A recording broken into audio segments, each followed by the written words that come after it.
Welcome to Coleman Report Live. I'm Bob Coleman, and we're talking Main Street and the small business lenders who help it grow. John Reosti. It seems like it's been it has been a long time. Welcome.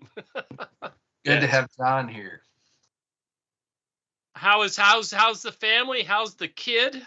Everyone is fine. You may even hear them if things go badly downstairs. Awesome. Well, John, welcome. Hey, we got an interesting topic we want to talk about. Lance, good to see you. Well, let's talk about it. Let's get right to it. And on December 28th, a letter was received from SBA Administrator Guzman to the Senate and to the House, to the small business committees, saying that they are reversing. Well, they didn't say reverse. They said they are going to refer loans less than $100,000 for Treasury. Lance, I'm going to start with you. Set that up, and then I want John to tell us what this all means. Well, first of all, and I said this to you guys before we started, I've been saying this all along, in SBA lending, one of the most effective collection tools on a loan that did not pay as agreed is a Treasury referral. And when I worked at SBA, I actually was part of a big project to get them caught up on Treasury referrals many years ago. But, I've said this all along, any PPP loan where there's not fraud, but they have not made payments and they have not submitted for forgiveness that goes to guaranteed purchase, the next step after guaranteed purchase is charge off and referral to Treasury. And, what might prevent it would be, for instance, a personal bankruptcy or death of a borrower, which we did have a few of those in our PPP portfolio. But all along the discussion about, how active SBA would be in collection, well, they've got the best collection tool in the toolbox, a Treasury referral. So it's good to see somebody finally acknowledge and bring up the fact that, the people who don't pay, they're going to get referred to Treasury. And Lance, go through that. What does that mean that it goes to Treasury? What does Treasury do? Well, Treasury has a tremendous number of collection tools. And, as an example, any refund of taxes from a state or federal government, Treasury can get that. Any gambling winnings, and Bob and I and John were talking, there was a case that I worked on where somebody was at a casino and actually won quite a bit of money on a slot machine. Well, Treasury was able to collect that money as well. Treasury has the ability to collect money where a financial institution or SBA might not necessarily be able to do, or in ways that they might not be able to do. So all along I've said, these PPP loans that don't get paid back will end up as a Treasury referral. And if those people ever want to get a federal loan, if they ever want to buy a house, if they ever, want to get a refund on their taxes, they're going to have to take care of their debt. And Lance, real quick before we get John in here, how much of a Social Security can they attach? I don't know the exact percentage, but I've always been told when I was at SBA and at other times that they can actually, Treasury can get a small percentage of Social Security help pay back a delinquent debt like this. All right, very good. Thank you for that. John, so this has been going on for a while. What happened? It's hard to say. What the letter says is that the SBA made a determination, its previous determination, based on information that was available in 2022, that the picture changed, that they reviewed the situation based on current data, and now they in the letter it states that it would be financially beneficial. Prior to this, they said it would cost more than the government would be getting back. Now they're saying the reverse is true, that the government can make out, that's a bad way to put it, but the government can recoup its costs and collect additional funds based on the situation. Yeah. Now, well, John, I'm going to ask you. I don't know. I'm going to ask you the question that you can't answer, but I'll ask it. Why in the world did they take that position in the first place? There is a little clue. There's a little hint to that in the letter. If you get a chance and you can read it, the administrator says. It's on our website. Go ahead. It's on the website. The administrator says that, everyone will have to do their part, and that this will impact a lot of borrowers. And she specifically referenced 2 borrowers. Not right. She didn't give their name, but she gave their situations. And the one that sticks in my mind is the borrower, a woman borrower, a single mother who started her business. Then COVID came. She lost her daycare and had to obviously put the business in second place as she took care of her kids. And that, that there will be people who had to make these, difficult choices and now have, a debt hangover. And it has this, real world impact. But, the bottom line is Congress wants these debts to be collected. Yeah. John, I said that it was a bipartisan effort to force SBA to do this, to refer the loans less than $100,000 for collection. Is that a fair? Was I correct? I think so. I think that across Congress that there was the members wanted this. They wanted to see SBA do this. This is sort of, as Lance said, an obvious step. And it would be interesting to get, and obviously maybe the onus is on me and people like me of the job that I do to find out what their thinking was. Well, yeah. I mean, just politically, it was tone deaf. The optics are terrible. Lance, you worked for the agency. How does this happen? How do they get behind a policy that doesn't make sense? And then they stuck to their guns. I mean, John said, how long did they do this for? 2 years, John? Close to a year and a half, it seems. Yeah. Go ahead, Lance. I think the thing that never made any sense at all to me was when they were talking about just blanket forgiveness on debt under a certain size, whether it be 50,000 or 100,000. And then SBA said, oh, we're not going to try to collect anything under a certain dollar amount. Every PPP loan guarantee purchase, and we've had extensive experience with this, one of the final things you do before you submit it to SBA for guarantee purchase is you answer the Treasury referral questions. Mm-hmm. The intent all along was for a guarantee purchase on somebody that didn't make the payments, didn't submit for forgiveness, was to refer it to Treasury. They just were not saying that. This thankfully, this letter says it. I mean, I think the intent to refer to Treasury has been there ever since the SBA forgiveness portal, which allows guarantee purchase, has been operational. Every guarantee purchase we have done, we've had to answer the Treasury referral questions. So, all along, I believe that somebody that didn't pay would get referred to Treasury.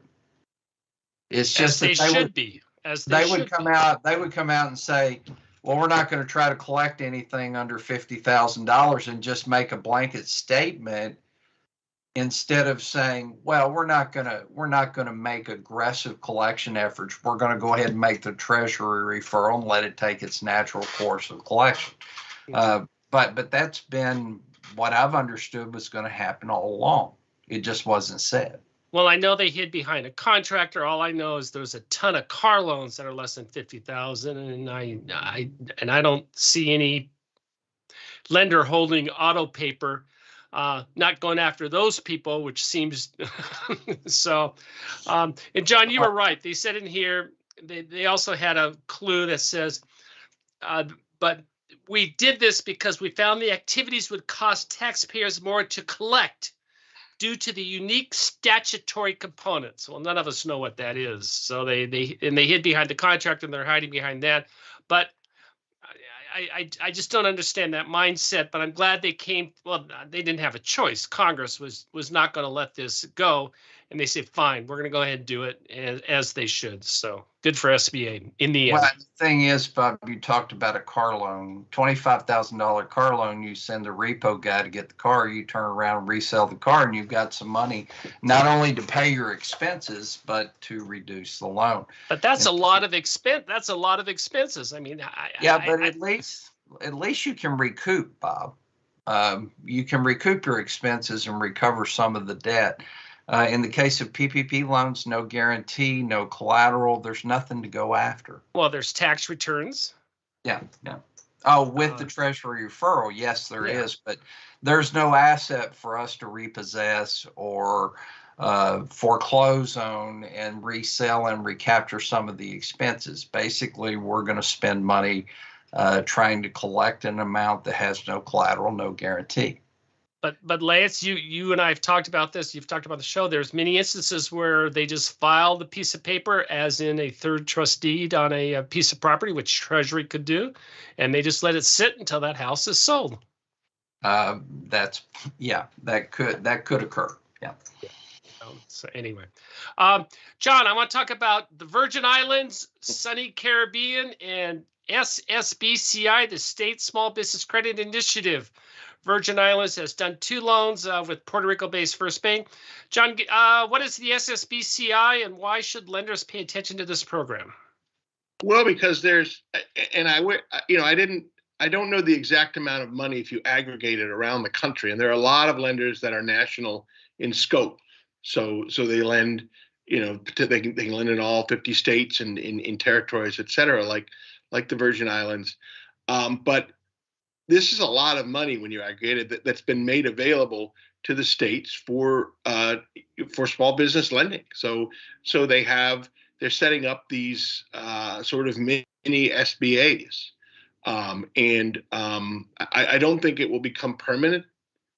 I don't think the government will do this on a permanent basis. This, I guess, is probably can be traced back to the pandemic and that thinking, but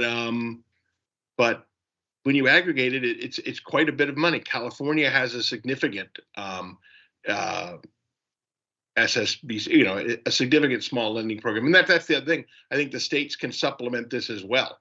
And Bob, I think we talked about this on there. California has it, other states, but it's something that lenders should be aware of, and I'm wondering right now to myself, and maybe I should be aware of, is how much of this money has gone unused, perhaps just because not enough people know about it. Yeah. And my initial reaction is I believe this is a positive program. I haven't heard the negative connotations with some other programs out there. It does have lender funding the program. It has the government guarantee. It has the Treasury guarantee. California also funds it through the state. Yeah. And my feeling is this is a good program for banks to be involved with. I think it's a way to get more credit to people, just more credit. Perhaps it complicates things, because in addition to SBA, you've got to know about these other things. And if, say, you're Bank of America and you do these things on a national scale, Huntington now, which is pretty much a national SBA lender, Newtek, Live Oak, it's just if you want to do all this, you just have to be up on more stuff. Yeah, it's another niche, and we'll be covering it more often. Hey, John, what are you working on? Well, a couple things. During the Christmas period, I think it was December 22nd, we ran a story about the last year's #1 credit union lender, and how they would like to expand their program and just have the door open. They're hiring more, or at least trying to hire more people. So they want to expand their program. Right now, I think they're running #2 to another. They're both the #1 and #2 credit union lenders are Utah based Mountain America. I shouldn't. I think it's Mountain America. Mountain Credit. Yeah. We're botching it, but yeah. And well, they're both, I'll take the hit on that. Yes, but and I'd like to. I'm working on a story trying to get in touch with Optimum Bank in Florida. I think I mentioned this before. They in December, or at least late last year, did their first SBA loan, and now they want in 2024 to get up to $50 million. So, I'm just very interested in those type of stories. I just last week, it didn't really focus on SBA, but Southern Bank Corp. They were talking about how they're going to use the big amount of funding they got through the Treasury's ESIP program. And one of the ways was by expanding SBA. They're a big poultry lender in Arkansas. Lance, you might be familiar with them.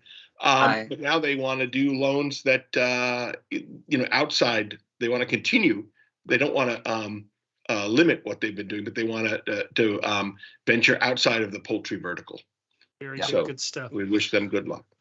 SBA has their quarterly call. If you want to listen in, it's about a 2-hour call. It'll be tomorrow. It's on our website for the link. And Lance, we have big news for your webinar on Wednesday. Are you ready for your 2024 audit? You are partnering with Leslie Tripp of Doreen Law, longtime loan service provider. And tell us about that. Well, the SBA review, of course, Leslie is actively involved in reviewing participant lenders and their SBA portfolios. So she's a natural fit to come on and add some color to my presentation. We're going to focus on how you can use the Paris score to improve management of your SBA lending process. And then we're going to talk about how to get your SBA loan files ready for review. And again, having Leslie on the webinar is quite an add. So guys, get your people signed up. It's going to be a great webinar. Do you see SBA being more, I don't want to say aggressive, that's the poor choice of words, but more attentive in this area in terms of... Honestly, Bob and John, they just about have to be. We had the COVID years and SBA they weren't traveling. They occurred, but not nearly as frequently. And I have to believe SBA is going to get back on track to review participant lenders the way they have in the past. So I think it's smart for you to get your institution ready for an SBA review. Very good. Just send me an email. I'll be happy to take care of the paperwork for you. John, thank you so much for your insight. I appreciate it. It's nice to be able to put things in context, and it's nice to see at the end of the day that Congress and SBA, they're now on the same page. I know that was a huge impediment in their relationship, so I'm glad that that's been solved. And I don't see any downside to what SBA is doing, so good for them. Lance, thanks a lot. Sign up for Lance's webinar. Thank you for joining us today for Coleman Report Live and for supporting America's Main Street, one entrepreneur at a time. Have a great Monday.